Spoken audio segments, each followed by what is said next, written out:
The stars in the empty space near the edge of the solar system suddenly began to shimmer and bend. The darkness twisted like water being stirred by an invisible hand. Then, with a flash of bright blue light, something massive appeared where nothing had been before. It was not one ship. It was many ships, hundreds of them. The alien vessels hung in the cold vacuum like giant crystals made of ice and metal. Each ship was beautiful in its own terrible way. Their hulls gleamed with a pale, ghostly light that seemed to come from within the metal itself. Strange symbols covered their surfaces, glowing with colors that human eyes had never seen before. Admiral Vextar stood on the command bridge of his flagship, the largest vessel in the fleet. His body was tall and thin, covered in smooth gray skin that reflected the light from the control panels around him. 4 arms moved with quick, precise motions as he worked the ship's controls. His head was long and narrow, with large black eyes that saw everything. When he was pleased, his mouth parts would click together in a sound that other species had learned to fear. The Admiral looked at the small yellow star ahead of them. Around it, several planets moved in their slow dance through space. The third planet from the star was the one he wanted. His scouts had been watching it for many cycles, listening to the strange radio signals that came from its surface. "Humans," he said, and his mouth parts clicked with amusement. Such a young species, such a primitive world. His second-in-command, Commander Zithka, moved closer. She was smaller than the Admiral, but just as deadly. Her weapons training was legendary throughout the Zephyrian fleet. "Admiral, our sensors show no orbital defenses around their planet," she reported. "No energy shields, no military space stations. Their technology appears to be very basic." Vextar's eyes grew bright with excitement. This was going to be easier than he had hoped. In the past 50 years, his fleet had conquered 17 different worlds. Each time, they had faced desperate resistance from species that knew they were about to lose everything. The battles had been long and difficult. Many Zephyrian warriors had died. But this time would be different. The humans seemed to have no idea what was coming. "How many ships do they have in space?" the Admiral asked. "Very few, sir. We detect some small vessels moving between their planet and their moon. Nothing that could threaten even our smallest fighter craft." The Admiral walked to the great window at the front of his bridge. Through it, he could see the other ships of his fleet spread out like a deadly cloud in space. Each ship contained hundreds of warriors. Each warrior was trained from birth to fight and conquer. The Zephyrian Empire had spread across the galaxy by taking what they wanted from weaker species. "Their radio signals show they fight among themselves constantly," Commander Zithka continued. "They seem to spend most of their time making war on their own kind. They have not learned to unite against outside threats." This made the Admiral even more pleased. Divided enemies were always easier to defeat. The humans would probably surrender quickly once they realized how hopeless their situation was. Then they could be put to work in the Empire's mines and factories. The strong ones might even be trained as soldiers for future conquests. "Begin the approach," Vextar ordered. "But slowly. I want them to see us coming. I want them to understand what is about to happen to their world." The great fleet began to move forward. Each ship was powered by engines that bent space itself, allowing them to travel faster than light. But now they moved at normal speed, like hunters stalking prey. As they flew deeper into the solar system, the fleet's sensors gathered more information about the humans and their planet. The species lived on only one world, with no colonies on other planets. Their population was large but scattered across the surface in thousands of separate groups. They had many different languages and seemed to disagree about almost everything. "Perfect," thought the Admiral. "They will be too busy fighting each other to organize any real defense." The human ships they detected were small and slow. Most seemed to be used for carrying supplies or conducting simple research. None appeared to be built for war. The largest human vessel they found was a space station that orbited their planet. It was tiny compared to even the smallest Zephyrian warship. "Admiral," called out the communications officer. "We are receiving signals from the human space station. They seem to be trying to contact us." "Ignore them for now," Vextar replied. "Let them wonder what we are. Let them fear what we might do. Fear makes the conquest easier." But privately, the Admiral was curious about what the humans might say. Would they beg for mercy? Would they try to offer him gifts in exchange for their lives? Most species did one or the other when they first encountered the Zephyrian fleet. The fleet continued its slow approach. They passed the outer planets, large gas giants with many moons. The Admiral's sensors detected no hidden bases or defensive platforms. The humans really seemed to have no military presence in space at all. Such confidence, Commander Zithka observed. Or such ignorance. They must believe they are alone in the universe. "Both will serve our purposes," the Admiral replied. As they flew closer to the human planet, the fleet's appearance began to change. Weapon ports opened along the sides of each ship. Energy began to build in the plasma cannons that could melt mountains. The ships spread out into attack formation, ready to rain destruction on any target the Admiral chose. The humans were still sending radio signals, but now the transmissions seemed more urgent. The Admiral could imagine the panic spreading across their world as they realized they were facing something far beyond their ability to fight.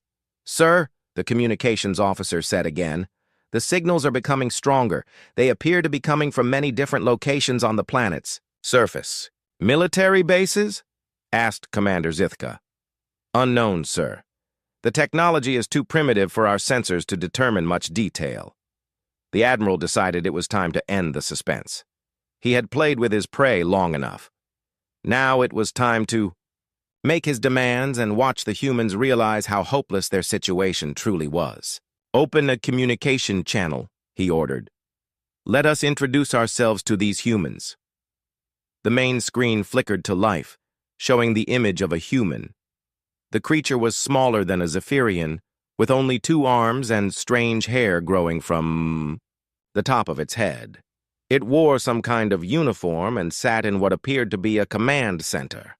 The human spoke first, its voice carried across space by radio waves. "Unknown vessels, this is Captain Sarah Chen of the International Space Station. Please identify yourselves and state your intentions." Admiral Vextar stepped forward so the human could see him clearly. He made sure his weapons and the deadly appearance of his ship were visible in the background. "I am Admiral Vextar of the Zephyrian Empire," he announced, his voice strong and commanding. "Your species is now under our control. You have one choice to make. Surrender immediately and become servants of the Empire, or be destroyed. You have 10 of your time periods called minutes to decide." The human captain stared at him for a long moment. The Admiral expected to see fear, or maybe desperate attempts to negotiate. Instead, the human's face showed something he did not expect. Determination. "Negative," Captain Chen replied calmly. "Earth stands." Admiral Vextar's mouth parts, clicked with surprise, and then with dark amusement. These humans were braver than he had expected, but bravery without power was just another form of foolishness. "So be it," he said, and cut the communication. The conquest of Earth was about to begin. Captain Sarah Chen sat in the command center of the International Space Station, looking at the blank screen where the alien admiral had been just moments before. Around her, the station's crew worked at their controls with calm, practiced movements. No one seemed surprised by what had just happened. "All stations, this is Captain Chen," she said into her microphone. "Condition red. The package is confirmed hostile. Repeat, the package is confirmed hostile." Across the Earth and throughout the solar system, those words triggered responses that had been planned for decades. In hidden bunkers buried deep underground, massive computers came to life. In control rooms that did not appear on any public map, men and women in military uniforms began pressing buttons and turning keys. The alien admiral had made one very important mistake. He thought the humans were primitive and divided. He was. Wrong on both counts. Dr. James Morrison sat in a facility buried 3 miles beneath the mountains of Colorado. As the director of the Solar Defense Network, he had spent the last 20 years preparing for this exact moment. The message from Captain Chen appeared on his screen, along with data from sensors that the aliens did not know existed. 312 enemy vessels, reported his aide, Colonel Martinez. Size range from 200 meters to over 3 kilometers. Energy readings are off the charts. Any sign they've detected our assets? Dr. Morrison asked. Negative, sir. They're still moving slowly toward Earth. Their sensors seem to be focused on the planet and our civilian installations. Dr. Morrison nodded. The aliens were making the same mistake that many enemies had made before them. They were looking at what humans wanted them to see, not at what was really there. The truth was that humanity had been preparing for first contact since the 1960s. Not the peaceful kind that scientists talked about in public, but the other kind. The kind where visitors from space came not as friends, but as conquerors. The first hints had come from radio telescopes that detected patterns in space that should not exist. Signals that seemed artificial, but came from sources too far away to be human. Then came the discovery of faster-than-light travel, hidden in equations, that most scientists thought were just theoretical. But some humans had understood what those discoveries really meant. If humanity could figure out how to travel faster than light, then other species probably could too. And if they were more advanced than humans, they might not come in peace. Status report on all defense platforms, Dr. Morrison ordered. Platforms 1 through 47 are online and ready, Colonel Martinez replied. Power levels at maximum. Targeting computers are locked onto the enemy fleet. The alien admiral would have been shocked to learn what those defense platforms really were. To his sensors, they looked like ordinary satellites, the kind that primitive species used for communication and weather monitoring. In reality, they were weapons that could destroy planets. Each platform contained a magnetic railgun that could fire tungsten rods at nearly the speed of light. The aliens' energy shields, designed to stop plasma weapons and laser beams, would be useless against chunks of metal moving that fast. Sir, Colonel Martinez said, we're getting reports from the hidden bases. Those bases were another secret that the aliens knew nothing about.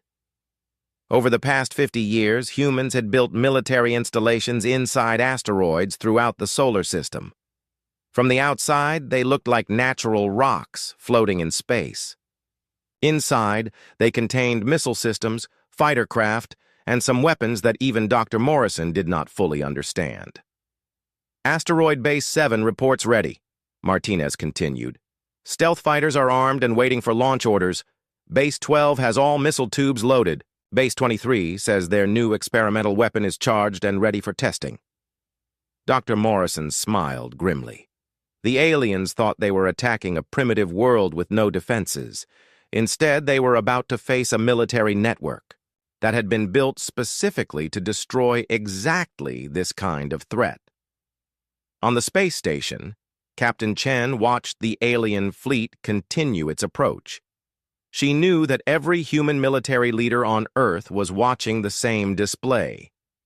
In the Pentagon, in the Kremlin, in military headquarters around the world, generals and admirals were coordinating humanity's response. Captain, said Lieutenant Williams, her communications officer, we're receiving a priority message from General Harrison at Earth Defense Command.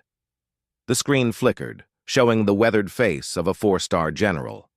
Behind him, Chen could see the main command center where representatives from every major military on Earth worked together. Captain Chen, this is General Harrison. You are now the official spokesperson for the human race. Whatever happens in the next few minutes, remember that you represent all of us. Understood, sir, Chen replied. Any change in our rules of engagement? Negative. The rules remain the same as always. If they shoot first, we respond with overwhelming force. Make sure they understand that we gave them a chance. The rules of engagement had been debated and refined for decades. Humans would not start a war with alien visitors, but they would finish one if forced to. The idea was simple. Any species aggressive enough to attack without provocation was too dangerous to be allowed to survive. "Sir," Lieutenant Williams called out, "the alien fleet is changing formation. They're spreading out into what looks like an attack pattern." Chen nodded. She had expected this. The Admiral had given them 10 minutes to surrender, and about 8 minutes had passed. Soon, the aliens would realize that no surrender was coming. "All stations," she announced, "prepare for incoming transmission from the enemy fleet." The FIOS screen activated again, showing Admiral Vextar. This time, his expression was different. The amusement was gone, replaced by cold anger. "Humans," he said, his voice carrying across space, "your time has ended. Since you choose to resist, you will be destroyed.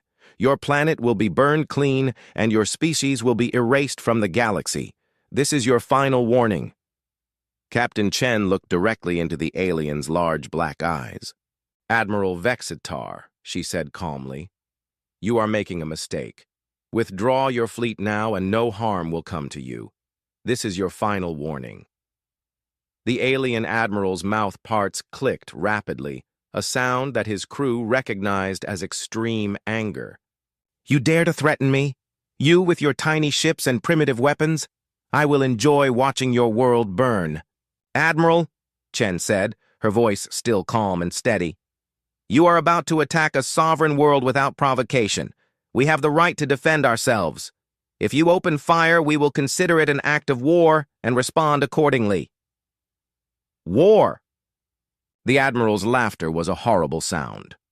"What war could you possibly fight against the Zephyrian Empire? Your entire species could not destroy a single one of our ships." Chen leaned forward slightly.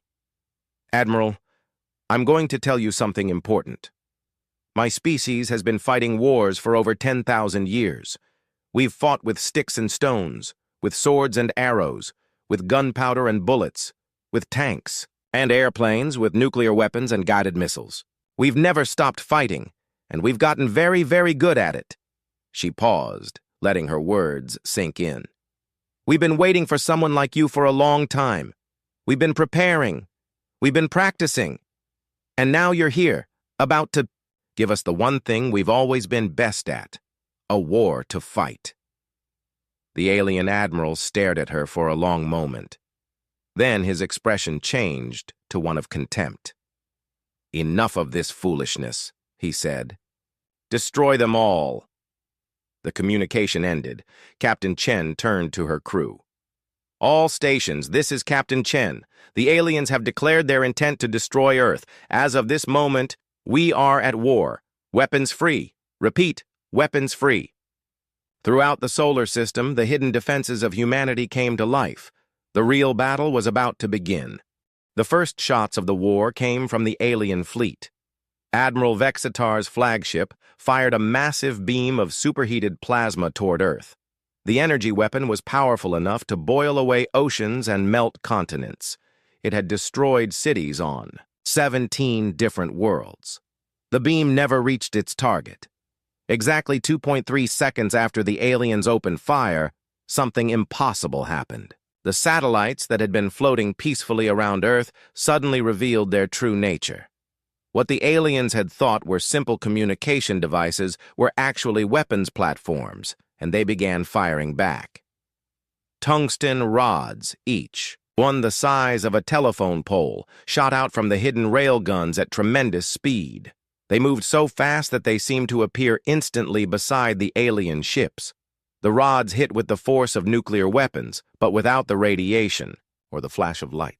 They just punched straight through. The first alien ship to die was a medium-sized cruiser on the left side of their formation. One moment it was there, weapons charging for a second shot at Earth. The next moment, there was a hole clean through its center, and the ship was breaking apart as atmosphere and crew were sucked out into space. Admiral Vextar stared in shock as 12 more of his ships simply ceased to exist. The tungsten rods moved too fast for his sensors to track properly. His crew could only watch as their ships were destroyed by weapons they couldn't even see coming. "Shields!" he shouted. "Raise all shields!" But the Zephyrian shields were designed to stop energy weapons like lasers and plasma beams. They were useless against solid objects moving at such incredible speeds. The tungsten rods passed through the energy barriers as if they weren't even there. "Sir," his weapons officer called out, "we're detecting massive energy signatures throughout the system. There are weapons platforms everywhere."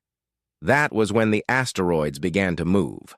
What Admiral Vextar had dismissed as simple space rocks suddenly revealed themselves to be military bases. Hidden doors opened in their rocky surfaces, and missiles began pouring out. Hundreds of them, then thousands. Each missile was guided by computers that could calculate the movement of targets across millions of miles of space. Each one carried enough explosive power to crack open a mountainside, and they were all aimed at the Zephyrian fleet. "Evasive maneuvers," the Admiral ordered. "All ships, evasive maneuvers." But his fleet had been designed for attacking planets, not for fighting this kind of mobile warfare. The ships were large and powerful, but they were also slow to change direction. The human missiles were small and fast, and they seemed to anticipate every move the aliens made. The first wave of missiles hit the alien formation like a swarm of angry wasps. Explosions bloomed throughout the fleet as ships tried desperately to shoot down the incoming weapons. Some succeeded, but there were too many missiles and not enough time. A Zephyrian destroyer vanished in a ball of fire. A troop transport broke in half, spilling soldiers into the vacuum of space. The aliens' return fire was devastating, but it was aimed at empty space where the missile platforms had been just moments before. The humans, it seemed, understood something about warfare that the Zephyrians had never learned. Always keep moving and never be where your enemy expects you to be. "Sir," Commander Zithka reported, her voice tight with worry, "we've lost 47 ships in the first 3 minutes.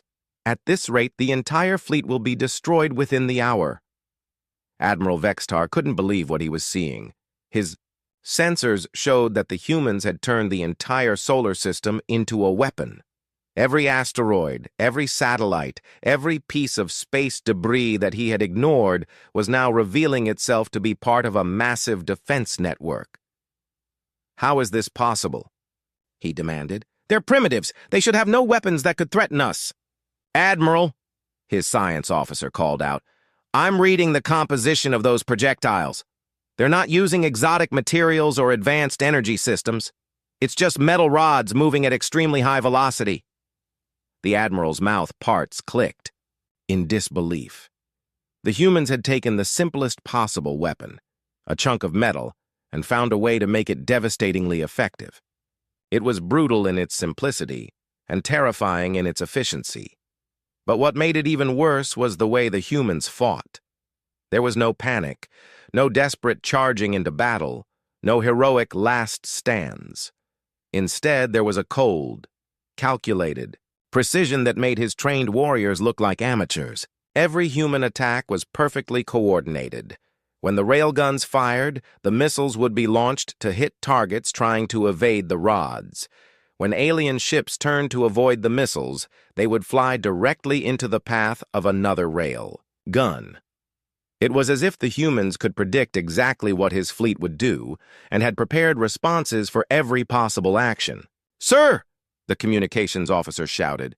"We're receiving a transmission from the human space station."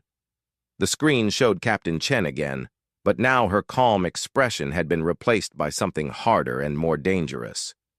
"Admiral Vextar," she said, "you have 30 seconds to order your fleet to withdraw beyond the orbit of Pluto. If you do not comply, we will destroy every ship in your fleet." The Admiral's anger flared. "You think you can threaten me? I have over 200 ships remaining. Your tiny defense network cannot stand against the full might of the Zephyrian Empire." "Admiral," Chen replied, "you haven't seen our full might yet." That was when the stealth fighters attacked. They came out of the dark spaces between the planets, invisible to Zephyrian sensors until they were almost close enough to touch. The alien fleet's instruments had been designed to detect large objects like ships and space stations. They couldn't see small, fast fighters that had been built specifically to avoid detection. The human fighters were like nothing Admiral Vextar had ever encountered. They moved through space like living things, dodging between the larger alien ships and striking at weak points in their armor.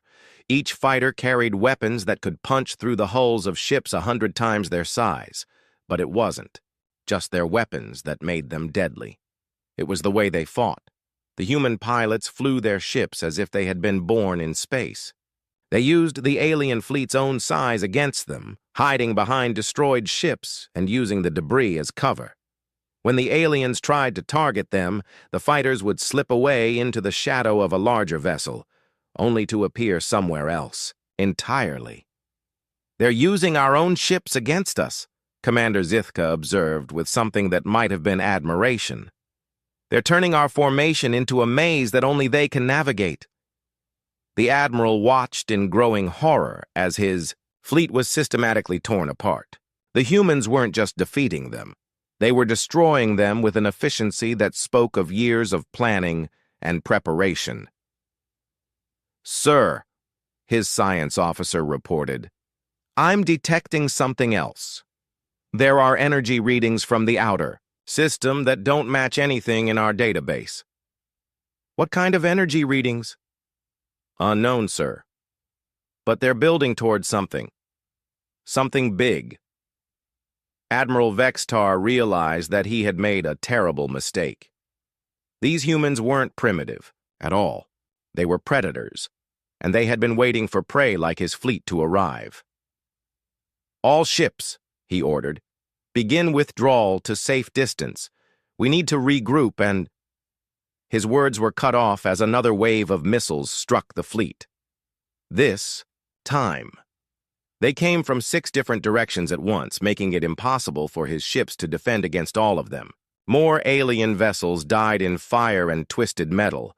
The humans, Admiral Vextar realized, were not just defending their world, they were hunting his fleet, and they were very good at it. The retreat began, but the Admiral wondered if any of his ships would survive long enough to escape. Admiral Vextar's order to retreat came too late. The human defenders had anticipated this moment and were ready for it. As the surviving Zephyrian ships tried to turn away from Earth and flee toward the outer system, they discovered that the humans had one more surprise waiting for them. The retreat route was blocked. Hidden bases that had remained silent during the first part of the battle now revealed themselves. Massive installations built inside the largest asteroids opened up like mechanical flowers, exposing weapons that the Admiral had never seen before. These weren't railguns or missile launchers. These were something new and terrifying. "Sir," his science officer called out, his voice shaking, "those energy readings I detected earlier, they're coming from those installations. I think they're some kind of particle beam weapons." The first human superweapon fired a stream of accelerated particles that moved at nearly the speed of light. The beam cut through 3 Zephyrian ships in a single shot, slicing them cleanly in half.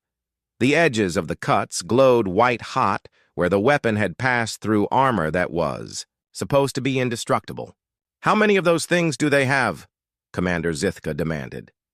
The answer came in the form of 6 more beams firing simultaneously from different directions. 12 more alien ships simply ceased to exist, vaporized by weapons that turned matter into energy. Admiral Vextar realized that his fleet was trapped. The humans had surrounded them with weapons platforms, and every direction led to more destruction. But what made it even worse was the way the humans coordinated their attacks. There was no confusion, no wasted shots, no friendly fire incidents. Every weapon fired at exactly the right moment to achieve maximum damage. It was as if the entire human defense network was controlled by a single mind that could see everything and plan perfectly. "Sir," his communications officer reported, "we're receiving tactical data from our remaining ships. The humans appear to be using some kind of quantum communication network. Their response time is essentially instantaneous across the entire system. That explained how they could coordinate attacks across millions of miles of space with such precision. But it also meant that the humans had technology that the Zephyrian Empire had only theorized about. These primitives were using communication systems that his own scientists couldn't build. "All ships," the Admiral ordered, "focus fire on the largest human installation. If we can destroy their command center, we might be able to disrupt their coordination."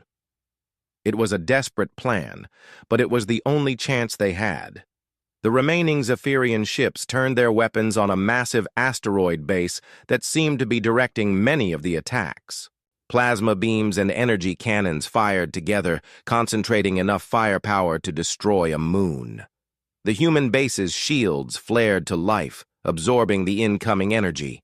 For a moment, Admiral Vextar thought they might have found a weakness. Then the base fired back. The return shot was devastating. A beam of pure energy, larger than any the aliens had fired, struck the center of the Zephyrian formation. 5 ships vanished instantly, and the ones around them were damaged by the explosion. "Their shields are stronger than ours," Commander Zithka observed, "and their weapons are more powerful. How is this possible?" The Admiral didn't have an answer. Everything he had been told about humans was wrong. They weren't primitive. They weren't divided, and they certainly weren't helpless. "Sir," the tactical officer shouted, "we have incoming fighters from multiple vectors. They're everywhere." The human stealth fighters had multiplied. What had started as a few dozen craft had somehow become hundreds. They swarmed around the alien fleet like angry insects, striking at weak points and vanishing before the aliens could respond. But these weren't the same fighters that had attacked before. These were larger, more heavily armed, and they moved with even greater coordination. Each one seemed to know exactly where every other fighter was, and they worked together like parts of a single organism. "They're not just attacking randomly," Commander Zithka realized. "They're targeting our life support systems, our communications arrays, our navigation equipment. They're trying to disable us, not just destroy us." She was right. The human fighters were striking with surgical precision, cutting away the alien fleet's ability to fight back without necessarily killing the crews. It was a level of tactical sophistication that spoke of a military tradition far older and more refined than anything the Zephyrians had developed. "Admiral," the science officer reported, "I'm detecting something else. There are ships moving toward us from the outer system. Large ships. I think it's a human fleet." Admiral Vextar's hearts sank. If the humans had been holding back their main fleet during the battle, then everything his forces had faced so far was just the opening move. The real attack was still coming. "How many ships?" he asked. "Difficult to determine, sir. They're using some kind of stealth technology that interferes with our sensors. But based on the gravitational distortions, at least 100 vessels, possibly more." The Admiral looked around his bridge at the faces of his crew. They were the finest warriors in the Zephyrian Empire, veterans of dozens of conquests. But now they looked scared and confused. They had never faced an enemy like this before. "Sir," his communications officer said quietly, "we're receiving another transmission from the human captain." Captain Chen appeared on the screen again. Behind her, Admiral Vextar could see displays showing the positions of all the ships in both fleets. The human had been watching the entire battle, seeing every move his forces made. "Admiral Vextar," she said, "you now have less than 90 ships remaining out of your original 312. Your fleet is surrounded, outgunned, and cut off from escape. I'm offering you one final chance to surrender." "Surrender?" The Admiral's mouth parts clicked rapidly. "The Zephyrian Empire does not surrender." "Then you will die here," Chen replied simply. "All of you. Is your pride worth the lives of your remaining crews?" The Admiral looked at his tactical display. She was right about the numbers. His fleet had been reduced to scattered groups of damaged ships, surrounded by human weapons platforms and harassed by fighters they couldn't catch or kill. What? What are your terms? He asked, hating himself for the question. Unconditional surrender, Chen replied. You will power down your weapons and surrender your ships. Your crews will be treated according to the laws of war, but your vessels will be confiscated as reparations for your unprovoked attack on Earth. It was a total defeat. The greatest fleet in Zephyrian history, reduced to begging for mercy from a species they had intended to enslave. And if I refuse? The Admiral asked. Captain Chen's expression didn't change. Then in approximately 4 minutes, our main fleet will arrive and finish what you started. You've seen what our defensive systems can do. Our attack fleet is considerably more powerful. Admiral Vextar closed his eyes. In his mind, he could see the faces of the thousands of warriors under his command. They had followed him across the galaxy, trusting in his leadership. Now their lives depended on a decision that would destroy his career and his honor. But they would live. He began, then stopped. The words were the hardest he had ever spoken. I accept your terms. The bridge fell silent. Commander Zithka stared at him in shock. The weapons officers looked as if they couldn't believe what they had heard. Attention all ships, the Admiral said into his communicator. This is Admiral Vextar. Stand down all weapons. Prepare for surrender protocols. Captain Chen nodded. You've made the right choice, Admiral. Your crews will be treated with respect. As the human fighters pulled back and the weapons platforms powered down, Admiral Vextar realized that he had just witnessed something unprecedented in galactic history. A species that was supposed to be primitive had not only defeated the mightiest fleet in known space, but had done it in less than 15 minutes. The humans, he understood now, were not the prey. They were the predators, and they had just announced themselves to the galaxy. 3 months after the battle, Admiral Vextar sat in a small room aboard a human space station. The room was comfortable but clearly a prison cell. Through the single window, he could see his flagship being slowly taken apart by human engineers, who were studying every piece of Zephyrian technology. The humans had kept their word about treating prisoners according to their laws of war. The Zephyrian crews were housed in clean facilities, given adequate food, and allowed to communicate with each other. But they were also thoroughly isolated from the galaxy at large, cut off from any chance of rescue or escape. Captain Chen entered the room carrying 2 cups of a hot liquid that the humans called coffee. She offered one to the Admiral, who took it carefully. Over the past months, these daily conversations had become routine. Your government has finally responded to our messages, Chen said, sitting down across from him. Admiral Vextar looked up with interest. What did they say? They claim that your attack on Earth was unauthorized. They say you acted without orders from the Imperial High Command, and they disavow all responsibility for your actions. The Admiral's mouth parts clicked bitterly. Of course they do. They're saving face while abandoning their own warriors. It's what politicians do when military operations fail. Chen nodded. We suspected as much. But it doesn't matter. We recorded everything that happened, including your communications before the attack. The galaxy will know who fired first. Over the past 3 months, the humans had been very busy. They had sent copies of the battle recordings to every major government in known space. The footage showed clearly that the Zephyrian fleet had approached Earth with hostile intent, demanded surrender, and opened fire when their demands were refused. The galactic response had been swift and dramatic. Species that had been conquered by the Zephyrian Empire saw the recordings as proof that the mighty Zephyrians could be defeated. Rebellions had broken out on a dozen worlds. The Empire's carefully maintained image of invincibility was shattered.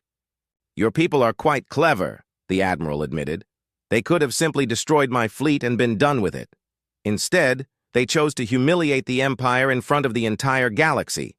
It's much more effective than simple destruction. We prefer to avoid unnecessary killing when possible, Chen replied, but we also believe in making sure that aggressors understand the consequences of their actions. The Admiral took a sip of his coffee. The bitter taste had grown on him over the months. What will happen to my crews? That depends on your government. We've offered to exchange prisoners for formal recognition of Earth's sovereignty and a treaty guaranteeing that no Zephyrian forces will enter the Sol system again. So far, your leaders haven't responded to that offer. This didn't surprise the Admiral. The Empire's pride had been wounded, and wounded pride often led to poor decisions. They're probably planning another attack, a larger fleet with more advanced weapons. Captain Chen smiled, but it wasn't a pleasant expression. We hope they do.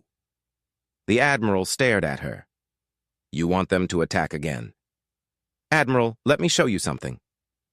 Chen activated a wall display that showed a map of the galaxy. Red dots marked the locations of Zephyrian worlds and fleets. Blue dots showed human positions. There were a lot more blue dots than there had been 3 months ago. We've been very busy since your attack, Chen explained. We've made contact with dozens of species that have been oppressed by your empire. We've shared technology with them. We've helped them organize resistance movements. We've built new bases throughout the galaxy. The Admiral studied the map with growing alarm. The humans hadn't just defended their world. They had used the victory as a launching point for something much larger. You're building an alliance, he realized. We're building a coalition of free worlds, Chen corrected. Species that are tired of being bullied by empires like yours. And we're teaching them how to fight back. The Admiral thought about the battle he had witnessed. The precision, the coordination, the ruthless efficiency of the human defense. If they were sharing that knowledge with other species. Your empire has made a lot of enemies over the centuries, Chen continued.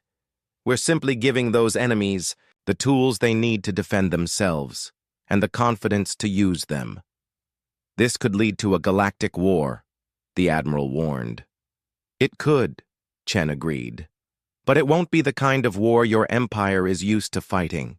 You're accustomed to attacking primitive worlds that can't fight back effectively.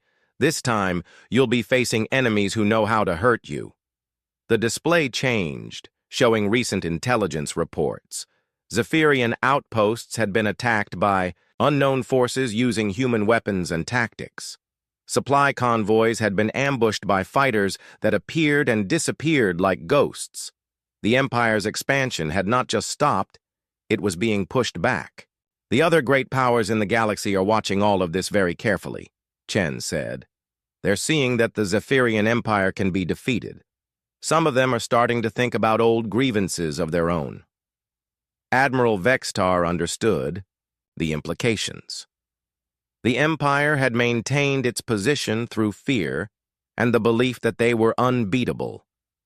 Now that myth was destroyed. Other powers that had submitted to Zephyrian dominance out of necessity might decide that submission was no longer required. You've started something that you might not be able to control, he warned. Perhaps, Chen agreed. But we didn't start this war. Your empire did when it decided that conquest and slavery were acceptable ways to expand. We're simply finishing what you began. The Admiral was quiet for a long moment, thinking about the implications of everything he had learned. Finally, he asked the question that had been troubling him for months. Why are you telling me all of this? Why share your plans with a prisoner? Captain Chen stood up and walked to the window, looking out at the remains of the Zephyrian flagship. Because, Admiral, you're going home. What? We're releasing you. You and a small crew to operate a single ship. You're going to return to the Zephyrian Empire and deliver a message from Earth. The Admiral couldn't hide his surprise. What message? Chen turned back to face him. That Earth and its allies are willing to coexist peacefully with any species that respects our sovereignty, but we will not tolerate aggression, conquest, or slavery. Any empire that practices these things will face the same fate as your fleet. They won't listen, the Admiral said. The High Command will see this as weakness. They'll assume you're afraid of a real war. Then they'll be making the same mistake you made, Chen replied. They'll be underestimating humans. And the species we've taught to fight like humans. She walked toward the door, then paused. Admiral, let me give you some advice. When you get home, tell your leaders exactly what you saw here. Don't leave anything out. Don't try to make it sound less devastating than it was. Their survival may depend on understanding the truth. After she left, Admiral Vextar sat alone with his thoughts. Through the window, he could see human ships, moving through space with the same deadly grace he had witnessed during the battle. In the distance, alien vessels from a dozen different species worked alongside human crews, learning new ways to fight and defend themselves. The balance of power in the galaxy was shifting, and the Zephyrian Empire was no longer the dominant force it had once been. The humans had changed everything in the space of a few minutes, and the changes were still spreading. The Admiral thought about the message he would carry home. His leaders would probably ignore his warnings, dismiss his reports as the ravings of a defeated commander trying to excuse his failure. They would plan new attacks, build larger fleets, and march confidently toward their own destruction.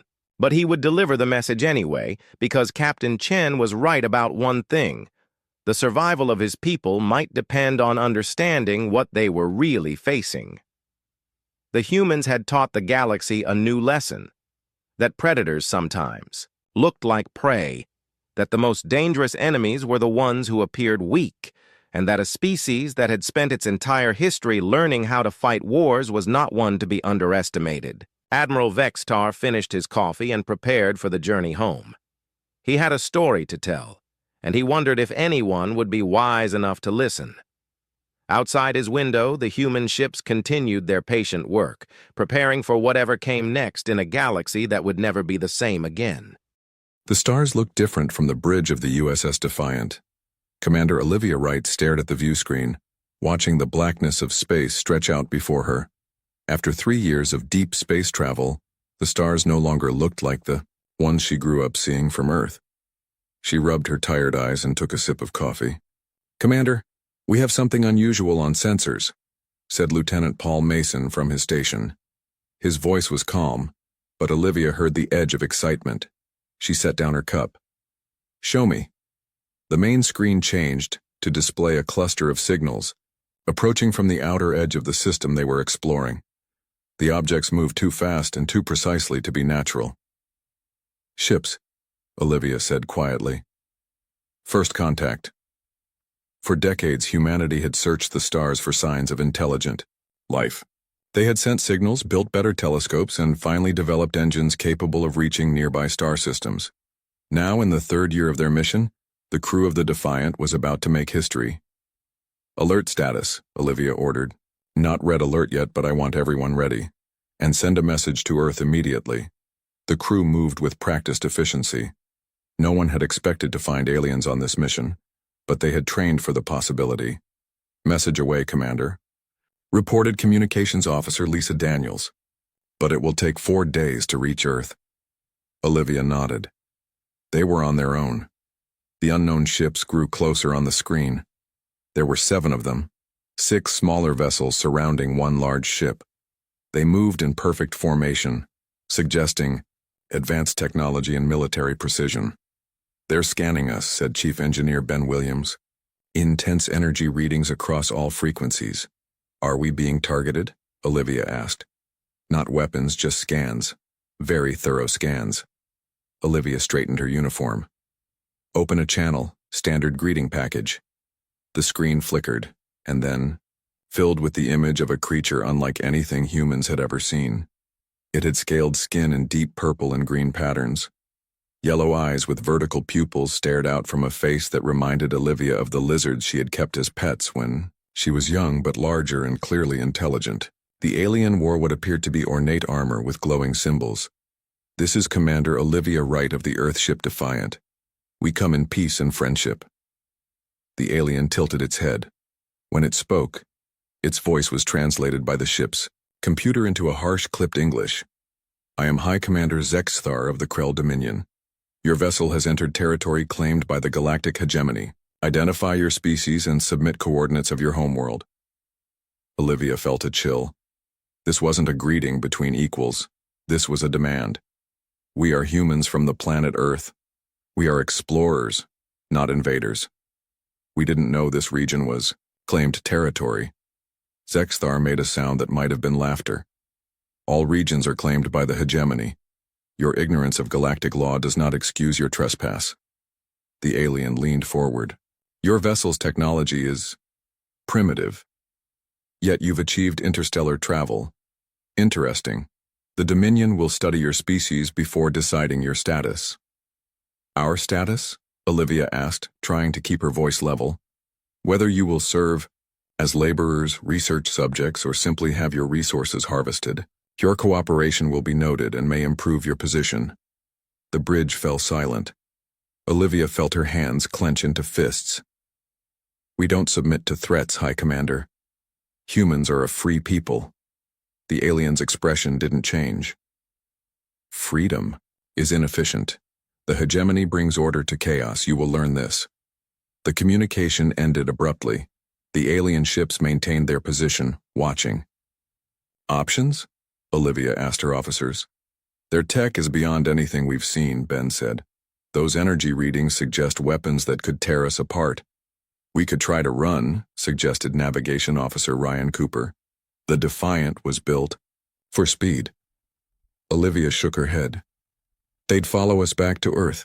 We can't lead them there. She thought for a moment. Humanity had spent its entire history preparing for threats, not through advanced technology, but through countless wars and conflicts that had shaped their thinking. We need to show strength while gathering intelligence, she decided. Ben, what about that experimental drive modification you've been working on? The engineer nodded slowly. The burst maneuver? It's untested, Commander. Can it give us a short advantage in speed and maneuverability? Yes, but only for about 30 seconds before the systems overheat.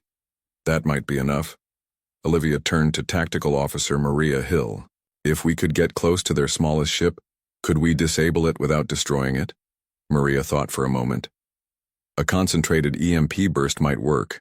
Their system seemed to rely heavily on energy fields we don't fully understand. That's our plan, then. We hit them fast, disable one ship, and extract what information we can before retreating. The crew looked at her with a mixture of fear and determination. They expect us to either flee or surrender, Olivia said. They don't know humans yet. The next few minutes were tense as they prepared. When everything was ready, Olivia gave the order. Execute burst maneuver now. The Defiant shot forward with impossible speed, bypassing the larger ships and heading straight for the smallest vessel in the formation.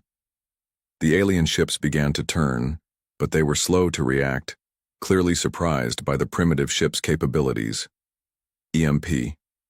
Ready, called Maria. Fire! The pulse hit the target ship and its lights flickered and died. Before the other ships could respond, the Defiant had extended a docking tube and a team led by Security Chief Frank Diaz had boarded the disabled vessel. 5 minutes, Olivia warned over the comm. Get what you can and get out. The other Krell ships were moving to surround them. Warning shots flashed across their bow. 4 minutes and 30 seconds later, Frank and his team returned, carrying alien data devices and a small piece of equipment they'd managed to remove. Disengage and prepare for maximum warp, Olivia ordered as soon as they were aboard. The Defiant pulled away just as the alien ships opened fire. Several shots grazed their shields, but they managed to jump to warp before sustaining serious damage. In the aftermath, as they set course for Earth at their highest sustainable speed, Olivia received a transmission. High Commander Zexathar's face filled the screen, rage evident in his yellow eyes. No species has ever dared to attack a Krell vessel. For this act, your entire world will suffer. The Dominion now declares total war on humanity. We will make Earth an example for any who would resist us. The transmission cut off. Olivia turned to her officers, determination in her eyes. Send everything we've learned to Earth as soon as possible. Tell Admiral Carter that the Krell are coming and they're not interested in diplomacy. She looked at the alien technology they had captured. But also tell him we've got something that might help us fight back. The Krell think we're primitive, and that's going to be their biggest mistake. As the Defiant raced toward home, carrying news of humanity's first contact and the war that would follow, Olivia knew one thing for certain. The Krell had no idea what they were about to face. Humans had been fighting and adapting since the dawn of their existence. If the Krell wanted war, humanity would show them exactly what they were capable of. Dr. Natalie Rivera had not slept in 36 hours. The fluorescent lights of Luna Base's research lab made her eyes hurt, but she couldn't stop now. Not when she held the key to humanity's survival in her hands. "More coffee?" asked Dr. Kevin Grant, sliding a steaming cup across the table. Natalie nodded gratefully. "Thanks. Any progress with the power core?" Kevin shook his head. "It's unlike anything we've ever seen. The energy output is incredible, but the design is strange." Gabriel Rodriguez, their engineering specialist, looked up from a disassembled piece of Krell technology. "Strange is putting it mildly. Look at this circuitry. It's like they just stacked different systems on top of each other without optimizing." The team had been working non-stop since the USS Defiant returned to Earth with its stolen Krell technology. Admiral Alan Carter had immediately ordered the formation of a research group at the secret Luna base, away from potential Krell surveillance. "It's as if they didn't invent any of this," Natalie said, peering through a microscope at a tiny component. "They just took pieces from different sources and made them work together." A technician entered the lab, looking nervous. "Dr. Rivera, Admiral. Carter is here for an update." Admiral Carter walked in, his uniform immaculate despite the early hour. His face showed the strain of preparing Earth for its first interstellar war. "Please tell me you have good news," he said without preamble. Natalie straightened her lab coat. "We do, sir. The Krell technology is advanced, but not as advanced as it should be." "Explain." "They're using technologies from multiple sources, different design philosophies, different materials. It's like they conquered various species and stole their technology, rather than developing their own." Gabriel stepped forward with a holographic display. "And look at this, sir. Their shield technology has massive inefficiencies. They use brute force approach, huge power outputs to compensate for poor design." Admiral Carter frowned. "How does this help us?" "They still outgun us by a massive margin. Because," Natalie said, excitement creeping into her voice, "our quantum computing approaches problems differently. The Krell computers are linear, powerful but predictable. Our systems can find solutions they wouldn't even look for." Kevin brought up another display showing simulation results. "We've already identified 3 potential weaknesses in their shield harmonics. With targeted strikes, we could penetrate their defenses with our current weapon systems." The Admiral's expression changed from skepticism to cautious hope. "How soon can you have something ready for deployment?" 2 weeks for a prototype," Natalie answered. "Maybe a month for fleet-wide implementation." "You have 1 week," Admiral Carter said firmly. "The Krell fleet will be here in 10 days. As if to underscore his words, an alarm began to sound. A communications officer rushed in. "Sir, the Mars defense perimeter has engaged Krell scout ships." "Show me," Carter ordered. The main screen switched to a tactical display. Major Jack Harlow's first orbital combat wing was engaged with a Krell advance force near Mars.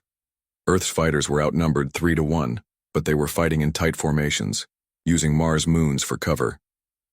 "Clever," Carter murmured as they watched Harlow's squadron execute a complex maneuver, drawing the Krell ships into a crossfire.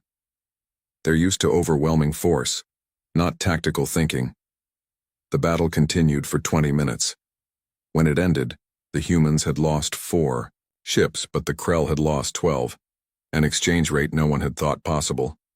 "Major Harlow is requesting permission to pursue the retreating Krell vessels," the communications officer reported.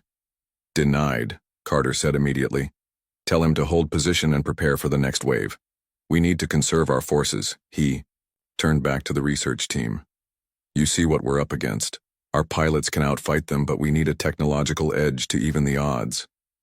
"We'll have it, sir," Natalie promised. After the admiral left, the team worked with renewed urgency. Gabriel pulled apart more Krell components, mapping their functions.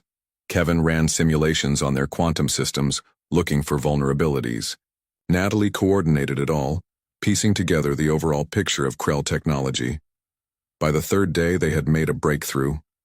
The shield harmonics change in a predictable pattern, Natalie explained to her team. If we can time our weapons to hit at precisely the right moment in the cycle, we can penetrate their shields with a fraction of the power they expect us to need.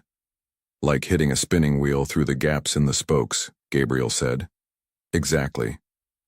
But we need to get close to them, too close for comfort. Their weapons will tear apart any ship that tries to deliver this package. Kevin frowned. What about the Defiant? It's the fastest ship we have. Natalie nodded slowly. It could work, but it would be nearly suicidal. The discussion was interrupted by another alert. This time the news was worse. The Krell main fleet had been detected passing Jupiter's orbit. They would reach Earth in less than 5 days. On the other side of the base, Colonel Samantha Powell was pushing Earth's ground forces to their limits. Her training facility was designed to prepare soldiers for the unthinkable, fighting aliens on home soil. Faster, she shouted as Marines ran through a complex obstacle course. The Krell won't wait while you catch your breath. Her second-in-command, Captain Ryan Burke, approached with a tablet. Latest intelligence from the Defiant's data core, ma'am. The Krell ground troops are heavily armored but slow. They rely on formation fighting and overwhelming firepower. Samantha smiled grimly. Then we'll hit them where they aren't looking and never stop moving. Urban warfare guerrilla tactics make them fight on our terms. She watched as her soldiers practiced with new weapons designed to target Krell vulnerabilities. We need to hold them off long enough for the science team to deploy their solution. Back in the lab, Natalie and her team finally had a working prototype, a device they called Achilles, designed to exploit the one weakness they'd found in the seemingly invincible Krell shields. It's ready for testing, Natalie told Admiral Carter when he returned. But as I said, delivery is the problem. We need to get within close range of their command ships. Carter nodded.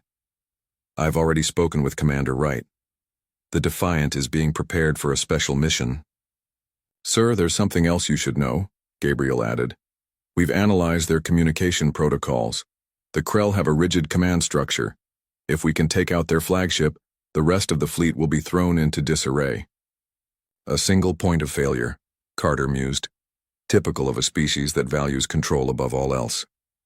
As they spoke, the first Krell ships appeared in Earth orbit. The war for humanity's survival was about to begin in earnest. Natalie looked out, the window at Earth glowing blue and green in the darkness. Are we ready for this, sir? She asked quietly. Admiral Carter's face was resolute. Ready or not, Dr. Rivera, this fight is coming. And if there's one thing humans know how to do, it's fight against the odds. The lights dimmed as Luna Base switched to battle stations. Throughout the solar system, humanity prepared to defend. It's home against an enemy that thought victory was assured. An enemy that didn't yet understand what they had awakened. The sky over New York City burned red with the reflection of orbital fire. Supreme General Kavar watched from the bridge of his massive warship as the human defense satellites were systematically destroyed. One by one, the primitive weapons platforms fell silent. Their orbital defenses are weaker than anticipated, Kavar said, his scaled skin gleaming under the ship's harsh lights. This species is barely worth our attention. His second-in-command, Sub-Commander Vex, nodded in agreement. The scout ships reported stronger resistance at Mars. Perhaps they concentrated their forces there. A foolish strategy, Kavar replied. Begin landing operations in their major population centers. I want this planet secured within one rotation. Drop. Ships launched from the Krell vessels descending toward Earth like metallic rain. Each carried a full battalion of Krell soldiers, tall, armored reptilians armed with energy weapons that could melt through concrete. In the ruins of what had been Manhattan's financial district, Colonel Samantha Powell watched through binoculars as the Krell ships approached.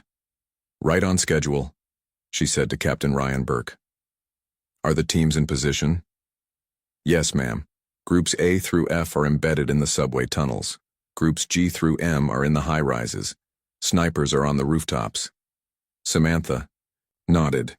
Remember, we're not trying to win here. We're buying time and gathering intelligence, fighting retreat just like we practiced.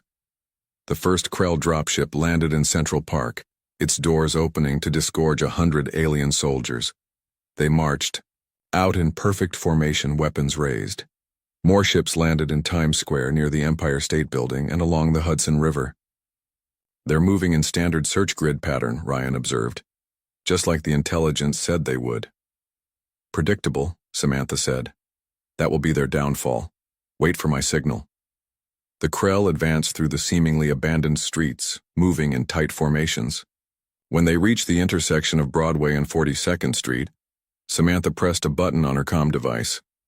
The ground beneath the aliens erupted as demolition charges collapsed the subway tunnels. 24 Krell soldiers disappeared into the sinkhole. At the same moment, snipers opened fire from the surrounding buildings, targeting the joints in the Krell armor. Fall back to position 2, Samantha ordered as the Krell returned fire, their energy weapons slicing through concrete and steel. Similar scenes played out in Shanghai, Lagos, and Sydney, as human forces executed carefully planned ambushes followed by immediate retreats. The Krell, accustomed to enemies who stood and fought, were confused by tactics that offered no clear target. In Chicago, Lieutenant Diane Mitchell led a small squad through the sewers beneath Michigan Avenue. Her mission was more dangerous than most, intelligence gathering from the heart of the enemy position. There, she whispered, pointing to where a Krell command vehicle had landed in Grant Park. Unlike the dropships, this vehicle was smaller and surrounded by elite guards. That's our target. Her team waited until nightfall, then moved in using the cover of a fiercer battle taking place at Navy Pier. While the Krell commanders focused on the main human resistance, Diane's team placed explosives on the guard ships' engines. The resulting explosion created just enough confusion for them to slip aboard, eliminate the skeleton crew, and download crucial data from the ship's computers. They were gone before reinforcements arrived, vanishing back into the urban labyrinth. On Luna Base, Dr. Natalie Rivera received the stolen data with excitement. This confirms our theory, she told Admiral Carter. The Krell communication network is centralized. Every order must come from the command ship. Can we use that? Carter asked. Better than that, Gabriel Rodriguez said, working on a modified version of the Achilles device. We can disrupt their entire battlefield network with the right signal, but we need to deliver it directly to their flagship. Carter's face was grim. The Defiant is our only hope for that. Commander Wright is preparing for the mission now. In orbit, Commander Olivia Wright ran final checks on the modified Defiant. The ship had been equipped with experimental stealth technology, and the Achilles device had been integrated into its main systems. Shields at 100%, weapons online, stealth systems active, reported Lieutenant Mason. Good, Olivia said, because we'll only get one shot at this. The Defiant slipped away from its hiding place on the far side of the moon, moving silently toward the massive Krell fleet surrounding Earth. Olivia felt sweat on her palms as they navigated through the enemy Armada. One scan, one alert, and they would be destroyed instantly. On Earth, the Krell invasion seemed to be proceeding as planned. Supreme General Kavar established his command center in the ruins of Denver, a city that had been largely evacuated before the attack.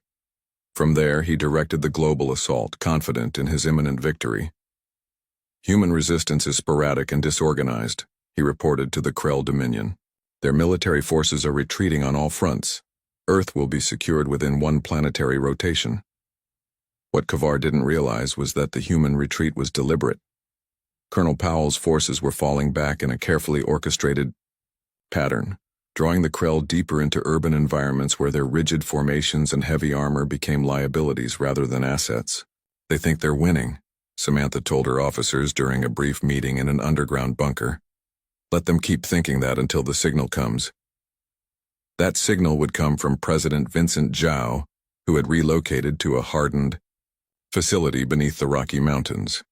There, surrounded by his war council, He waited for confirmation that all pieces of Operation Trojan Horse were in place. Dr. Rivera reports the Achilles device is functional, his aide reported. Commander Wright has begun her approach to the Krell flagship. Colonel Powell's forces are in position for the counterattack. Zhao nodded. And the other element? Major, Harlow's remaining fighters are hidden on the lunar surface, fueled and ready. Then we wait, the president said. The Krell believe they've won because we've shown them exactly what they expected to see. A primitive species overwhelmed by superior technology. He looked at the tactical display showing Krell positions across the globe. They've spent so many centuries conquering weaker species that they've forgotten what it's like to face a real fight. On the Defiant, Olivia guided her ship through the debris field of destroyed satellites, using the wreckage as cover. They were now less than 10 kilometers from Kavar's flagship, close enough to deploy the Achilles device. Final approach, she said quietly. Prepare to activate on my mark. The crew tensed, knowing they might not survive what came next, but they also knew that the future of humanity depended on their success. In Denver, Kavar was about to learn that his victory report had been premature. Human forces that had appeared to be retreating were now moving in toward his position from all directions. And high above, a small Earthship was about to change the course of the war. The Defiant drifted silently through the debris field, its experimental stealth systems masking it from Krell sensors. Commander Olivia Wright held her breath as they passed within 2 kilometers of a Krell cruiser. The enemy ship's lights swept, past them searching but not finding. Distance to target? Olivia whispered, though there was no need to keep her voice down. 5 kilometers in closing, Lieutenant Mason replied. Their shields are at full power. No sign they've detected us. On the main display, Supreme General Kavar's flagship dominated the view. The massive vessel was easily 20 times the size of the Defiant, bristling with weapons and surrounded by smaller support ships. Achilles device status? Olivia asked. Chief Engineer Ben Williams checked his readings. Power levels stable. The modifications Dr. Rivera made are holding. We'll have one shot at this, Commander. Olivia nodded. That's all we need. As the Defiant crept closer to its target, activity on Earth was intensifying. Colonel Samantha Powell gave the signal that activated resistance cells in every occupied city simultaneously. The fighting retreat suddenly became a coordinated counterattack. In New York, explosive charges demolished buildings onto Krell patrol units. In Shanghai, snipers targeted the vulnerable joints in Krell armor from hidden positions. In Lagos, jury-rigged EMP devices disabled Krell vehicles at key intersections. The Krell, who had expected the humans to be nearly defeated, were caught off guard by the sudden change in tactics. Their rigid command structure meant they couldn't adapt quickly without direct orders from above. Supreme General Kavar sensed something was wrong when reports of renewed resistance came flooding in from across the planet. The humans are showing unexpected coordination, he told Subcommander Vex. Increase orbital bombardment on their major population centers. That will kill millions, Vex noted without emotion. Precisely. These primitives need to understand the cost of defiance. Before the order could be carried out, alarms blared across the flagship. A human ship had somehow appeared less than a kilometer from their position. Impossible, Kavar roared. No vessel could penetrate our perimeter undetected. On the Defiant, Olivia gave the command they had all been waiting for. Deploy Achilles now. Ben activated the device. For a moment, nothing seemed to happen.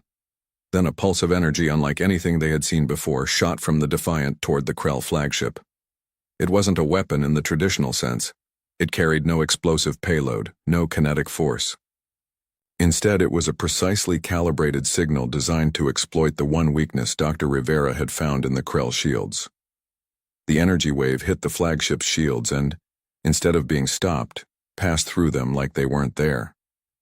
The pulse spread across the massive ship, causing systems to flicker and fail. It's working, Ben shouted. Their shields are down.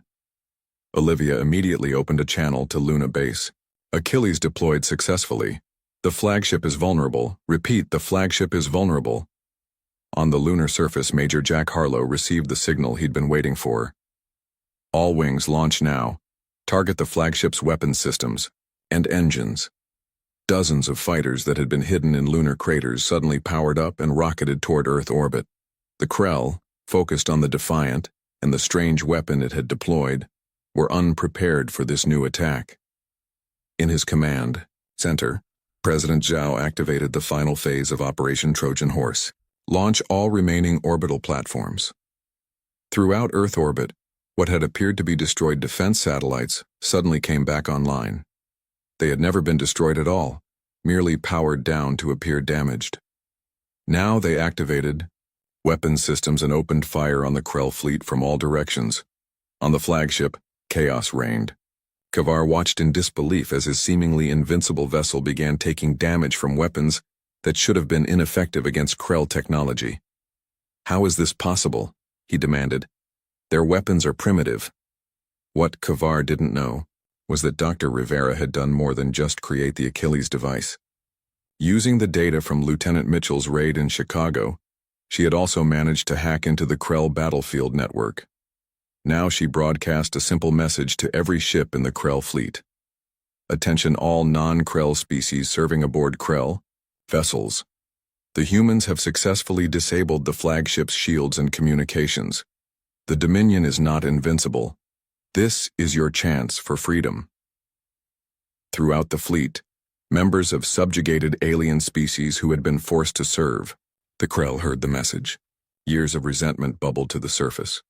Mutinies broke out on dozens of ships as engineers sabotaged engines, weapons operators refused orders, and some even turned their guns on Krell officers. The Defiant, its mission accomplished, began to pull away from the flagship. But the Krell weren't finished yet. A barrage of energy fire caught the small ship tearing through its hull. "Engines down," Ben reported as smoke filled the bridge. "Shields failing, we're dead in space." Olivia gripped her chair as the ship shuddered around her. "Did we transmit all the data back to Earth?" "Yes, Commander. Luna Base confirms receipt." "Then, we've done our job." Olivia looked at her crew with pride. "Prepare evacuation pods." As the Defiant's crew abandoned ship, Major Harlow's fighters swarmed the Krell flagship, targeting its engines and weapon systems with precision strikes. The human pilots flew patterns that confused the Krell targeting computers, which were programmed for predictable enemy behavior. On Earth, Colonel Powell led a direct assault on the Krell Command Center in Denver. Her forces had surrounded the A facility while the Krell were distracted by attacks elsewhere. "The shield generators are down," she told her troops. "This is our chance to take out their ground command. Move in." Human soldiers, using tactics adapted from centuries of urban warfare, infiltrated the command center from multiple entry points. They moved in small, unpredictable groups using the building's own structure for cover. The Krell guards, trained for open battlefield combat, struggled to respond to enemies who refused to stand and fight in the expected way. They fired powerful weapons down empty corridors while humans slipped behind them. Colonel Powell, leading from the front as always, fought her way to the control room where Supreme General Kavar's second-in-command was directing the ground war. When the door blew open, she was the first one through, firing with deadly accuracy. In orbit, the battle had turned decisively against the Krell. Their flagship, unable to coordinate the fleet, drifted powerless. Major Harlow's fighters, joined by other human vessels that had been held in reserve, systematically disabled the remaining Krell ships. President Zhao received the news with quiet satisfaction. "Begin rescue operations for the Defiant's crew, and inform Colonel Powell that her new objective is to capture General Kavar alive if possible." As the human counterattack gained momentum across the globe, the Krell faced a reality they had never encountered before: defeat. Their rigid hierarchy, which had served them well when conquering less resourceful species, became their greatest weakness when facing humanity's adaptive tactics. Supreme General Kavar, watching his invasion force crumble around him, finally realized the magnitude of his error. He had judged humanity by their technology, not their spirit. It was a mistake he would not live down in the annals of Krell history. The war for Earth had reached its turning point. 3 months after what people now called the Battle of Earth, Admiral Olivia Wright stood on the bridge of a new ship. The USS Independence was unlike anything humans had built before. Its sleek hull combined Earth materials with salvaged Krell technology, creating a vessel that could match any in the galaxy. "Status report," Olivia said, looking at the stars through the view screen. They looked different again, not like Earth stars, and not like the ones she had seen on her first deep space mission. These were the stars of the Krell home system. "All systems functioning perfectly, Admiral," replied Lieutenant Mason, now her first officer. "The hybrid drives are operating at 120% of expected capacity." Olivia nodded. After the defeat of the Krell invasion fleet, humanity had not rested. Dr. Natalie Rivera and her team worked day and night to understand and improve upon the alien technology they had captured. The result was ships like the Independence, vessels that combined human ingenuity with Krell power. "Message from Earth, Admiral," announced Communications Officer Lisa Daniels. "President Zhao sends his regards and wishes us success on our diplomatic mission." Diplomatic mission. The word still felt strange to Olivia. 3 months ago, she had been fighting for humanity's survival. Now she led a delegation to the Galactic Council, a body that, until recently, had dismissed humans as primitive savages, unworthy of recognition. In the ship's conference room, Dr. Rivera reviewed her notes with the other delegates.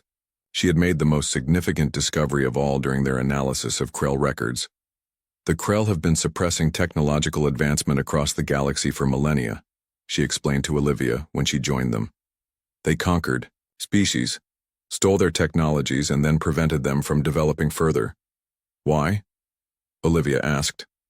"Fear," Gabriel Rodriguez answered. "They were afraid that if other species continued to innovate, they might develop weapons or defenses the Krell couldn't counter. So they created the illusion of overwhelming technological superiority," Natalie added. "But it was just that, an illusion. They were parasites, not innovators."